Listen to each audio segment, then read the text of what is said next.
Sejam muito bem-vindos ao canal mais legal de psicologia do Brasil. Ainda não somos o maior, mas somos o mais legal. That's what she said.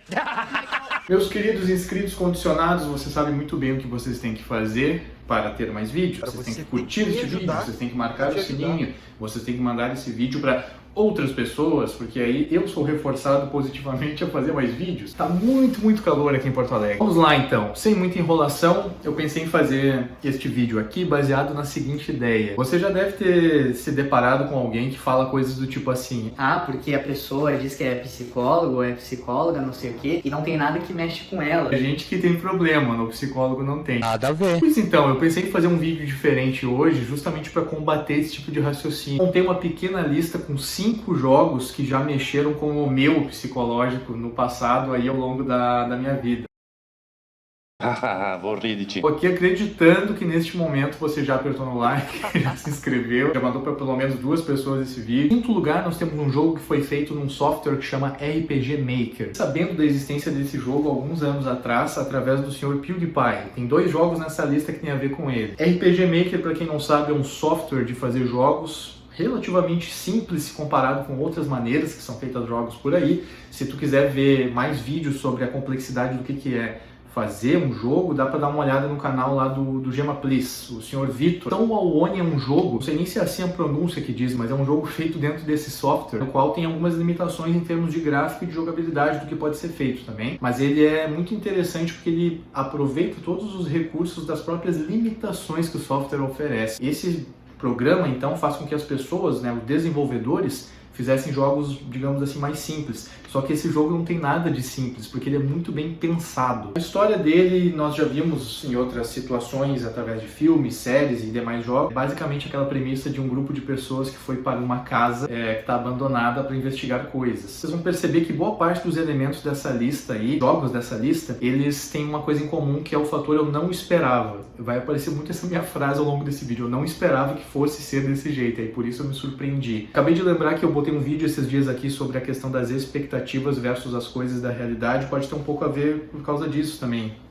Acho que é pra cá o izinho, é aqui o izinho, aperta aí no vídeo. Em determinado momento desse jogo, vai aparecer uma criatura que vai começar a te perseguir. Até aí tudo bem, a gente já viu vários jogos que fazem isso, correto? É claro! Pois então, este jogo tem um diferencial. Graficamente falando, pelo menos na minha visão assim de leigo, eu não sou um especialista em jogos, a criatura ela tem um design diferente das demais coisas que nós temos dentro da atmosfera do jogo, seja dos objetos, da estrutura dos cenários, dos próprios personagens que nós controlamos também. E ele é muito assustador para aquele contexto do RPG Maker. Aparece rápido, toma muito espaço da tela e já começa a te perseguir e não tem muito contexto do porquê. E o mais interessante disso tudo, em termos de sonoplastia, é que logo que essa criatura aparece, já toca o teminha dela, a musiquinha lá, a trilha sonora que tem a ver com o bicho te perseguindo.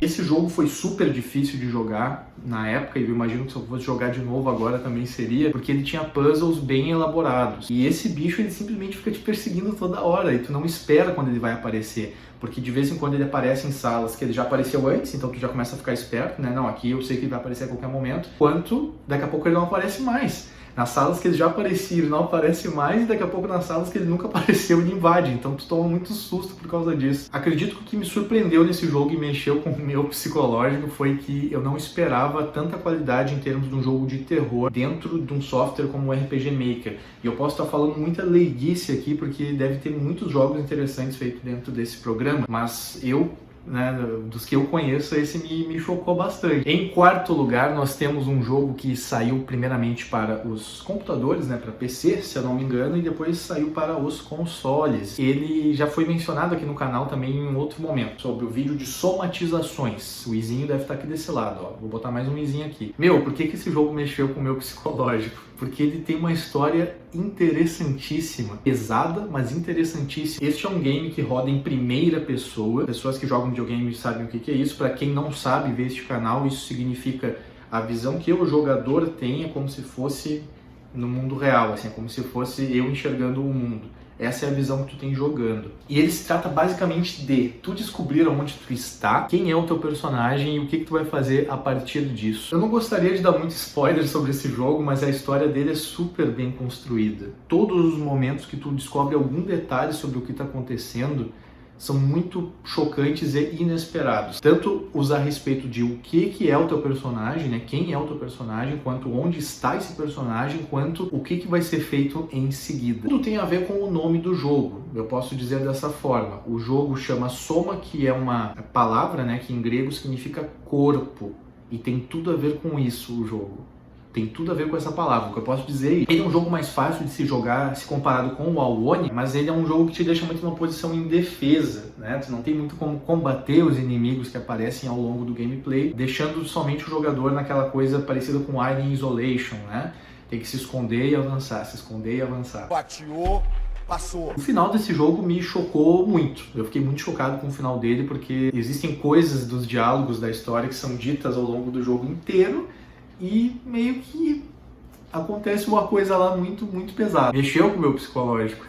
Eu fiquei mexido alguns dias depois que eu terminei esse jogo. Até fiquei alguns dias sem jogar nada depois que eu terminei ele, porque eu fiquei pensando, nossa senhora, eu não esperava que fosse terminar as coisas desse jeito aí. Em terceiro lugar, nós temos uma série de jogos que está para sair um remake aí em seguida, e eu estou muito afim de jogar novamente. Dead Space. Dead Space, para quem não conhece absolutamente nada, é uma série de jogos que tem 3 jogos principais e tem mais algumas outras coisas de mídia por aí. Pegou a premissa de vamos fazer um jogo de terror, daquele estilo survival horror lá, no espaço. Como seria fazer um jogo de terror, uma história muito massa, no espaço, com uma jogabilidade parecida com o que foi o Resident Evil 4. O primeiro e o segundo jogo do Dead Space são mais na vibe realmente de terror, né? Tem que sobreviver a uma coisa tensa que está acontecendo ali. O terceiro vira um pouquinho mais de ação, mas eu ainda considero um jogo bem bom. Eu gosto bastante dessa trilogia. Por que esse jogo mexeu com o meu psicológico? Porque a história dele, desde o primeiro jogo,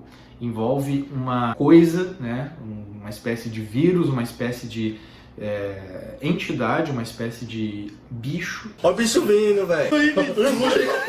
Né, daria para pôr dessa forma, e toma posse das pessoas de um jeito a simplesmente tomar conta de tudo a respeito dela, a mente, o corpo, o lugar que as pessoas estavam. É um parasita, né? Daria para pôr dessa forma, extremamente intrusivo. Bom, porque tem determinados momentos que começam a se falar aspectos até de religião, inclusive. Glória a Deus. Se descobre que, a partir do segundo jogo, se eu não me engano, existiam seres humanos que cultivavam esse troço lá que tomava conta deles. Isso é interessante, mas é assustador ao mesmo tempo ver o que acontece com as pessoas quando a gente envolve comportamentos de culto ali no meio. Dá bem pra ver no enredo desse jogo o quanto é todo mundo levado a uma loucura em função do que esse parasita, né, esse negócio que toma conta das pessoas, faz com elas. A gente vê muita destruição por todos os lugares que o nosso querido personagem, né, que nós jogamos, chamado Isaac, passa. Eu lembro que uma coisa que mexeu bastante comigo quando eu joguei, principalmente o primeiro jogo, foi o seguinte: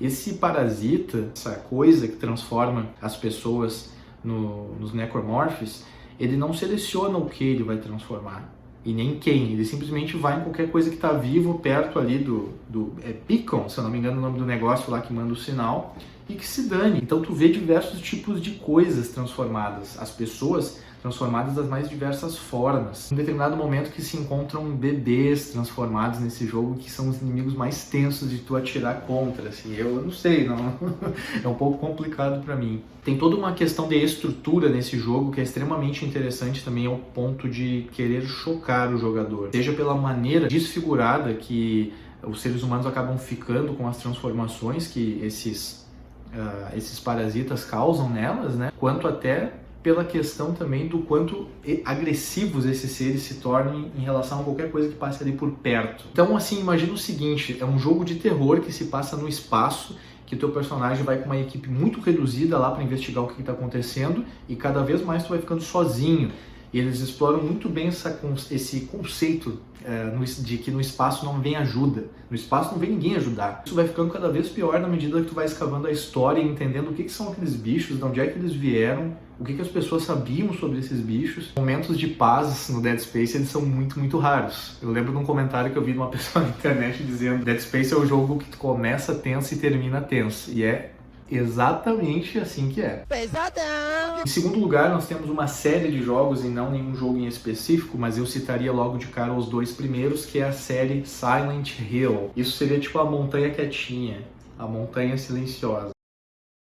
É uma piada bem gostosa. Para quem não sabe, Silent Hill é uma série de jogos da Konami que visava levar terror, né, dentro da jogabilidade da história, se passando em uma cidade, não mais somente em um local ou com um personagem, mas é uma cidade. A cidade iria sempre atrair pessoas que estão com coisas psicológicas mal resolvidas para irem para lá. Inclusive, Silent Hill é uma temática bem interessante para fazer outros vídeos. Basicamente, em cada jogo que nós estamos falando, não são todos, tá? Tem jogos de Silent Hill que nem se passam mais em Silent Hill. Mas a cada jogo, o personagem que é atraído até a cidade, ele vai preencher a aparência dos inimigos, a aparência das coisas que acontecem lá, as pessoas que vão aparecer lá, de acordo com seus conteúdos mal resolvidos aqui, seja por trauma, seja por outros problemas na cabeça, enfim. A aparência e design dos inimigos de Silent Hill tem a ver com coisas mal resolvidas pelos protagonistas. Isso por si só já é uma ideia muito legal. Isso por si só já é uma ideia diferente, inovadora para a época que saiu o primeiro Silent Hill e que chamou muito a atenção das pessoas. E é que esse jogo mexeu com o meu psicológico, principalmente o primeiro e o segundo. Cara, a história do primeiro e do segundo são histórias extremamente pesadas. Coisas horríveis que acontecem com os personagens principais e com os personagens que também convivem com eles, né? Que tem alguma relação com eles indiretamente. Principalmente o segundo jogo. O segundo é uma história bem pesada. Eu acho muito interessante porque é como se eles pegassem e fizessem o seguinte: vamos pegar todos os pensamentos que todo mundo tem ao longo de sua vida e vamos tirar uma trava deles a respeito do que é certo e o que é errado e vamos deixar simplesmente aparecer isso de alguma forma na cidade. É o poder que essa cidade dentro do contexto do jogo tem. Ela faz isso, ela materializa as coisas que a gente pensa de maneira automática. Como os nossos personagens têm problemas na cabeça, os que vão aparecer nesse jogo aí, eles vão então materializar problemas. Vão materializar através dos inimigos, dos cenários, das coisas todas destruídas, os locais que tu frequenta ao longo da cidade, eles têm a ver com as memórias e problemas que os personagens têm. O quê? Tá bom. No primeiro jogo de Silent Hill, tu entende um pouco melhor porque que a cidade virou aquilo que virou. No segundo jogo, tu entende o que aconteceu com outras pessoas que foram atraídas para lá. Algumas pessoas que passaram a ser atraídas para lá. No caso, a gente vai acompanhar a história do James, em relação a como ele via e como ele pensava coisas a respeito da esposa dele. O primeiro da minha lista, então, também foi de conhecimento do Sr. PewDiePie. É um jogo completamente diferente de todos os outros que eu falei até aqui agora. E eu digo isso porque eu não esperava metade das coisas que aconteceram no enredo desse jogo aí. Eu não consegui terminar este jogo. Eu vi o PewDiePie jogando ele, e aí fui tentar eu jogar, mas não era muito meu estilo de jogo assim. Só que quando a coisa começou a ficar estranha lá no canal dele, né, eu disse, pô, isso aqui pode ser interessante tu dar uma olhada. Só que não deu. Detalhe que eu curto jogos desse estilo point and click, né? Tanto que eu gosto bastante de Ace Attorney, eu acho que é assim que diz, Ace Attorney, o Phoenix Wright. Mas esse em específico, dessa coisa mais de novela, de não sei o que, não... graphic novel que diz, né? Não é muito a minha assim, não. Doki Doki Literature Club. Literature Club. Professores americanos, 24 horas A ideia desse jogo é se passar durante algum período no ensino médio, no qual tu controla um estudante, um homem, e tu tem contato com 4 outras meninas ao longo do jogo. A ideia do jogo é fazer com que tu possa ter algum tipo de relacionamento com cada uma dessas pessoas, mas no final acaba escolhendo uma delas. Só que o que acontece? Começa a ficar estranho depois de um tempo. A coisa começa a ficar muito pesada. Começam a acontecer coisas das personagens umas com as outras. E o jogo começa a fazer uso da metalinguagem, só que de um jeito de terror, que é uma coisa que eu nunca tinha visto até então. Como é que ele faz isso? Em determinado momento tem uma personagem que chama Mônica, que ela começa a mexer no teu computador. Ela começa a fazer o jogo finalizar sozinho, ela começa a fazer com que arquivos do jogo sumam, ela começa a fazer com que o teu load, né, quando tu salva o jogo e vai jogar a partir do lugar que tu salvou, carregue em outro lugar ou não carregue. Uma série de outras coisas muito mais pesadas que eu nem posso falar aqui, porque senão o YouTube derruba este vídeo. Não recomendo esse jogo para nenhuma pessoa que tenha qualquer nível médio de entendo de se impressionar. Em termos de estrutura de gameplay, ele é um jogo super simples. É um jogo de point and click, tu não anda para lugar nenhum, tu só escolhe falas de diálogo, aperta o que tu quer fazer e vai adiante, aperta o que tu quer fazer e vai adiante. As próprias posições dos personagens, falando com o personagem principal, elas são limitadas a desenhos e animações bem simples. E é por isso que é muito mais impressionante quando começam a acontecer alterações de cor, ou quando os personagens começam a fazer coisas uns pros outros, porque tu não espera. É um jogo todo coloridinho e bonitinho, que é pra ser numa vibe de meio que novelinha animada e vira uma outra coisa muito mais pesada. Se tu tiver alguma outra indicação de jogo que acredita que possa mexer com o psicológico, deixa aí nos comentários para dar uma olhada depois. Bom, então pessoal, por enquanto eu acredito que seja isso. Se você quer aprender a lidar melhor com coisas que mexem com o seu psicológico, não esquece de fazer terapia.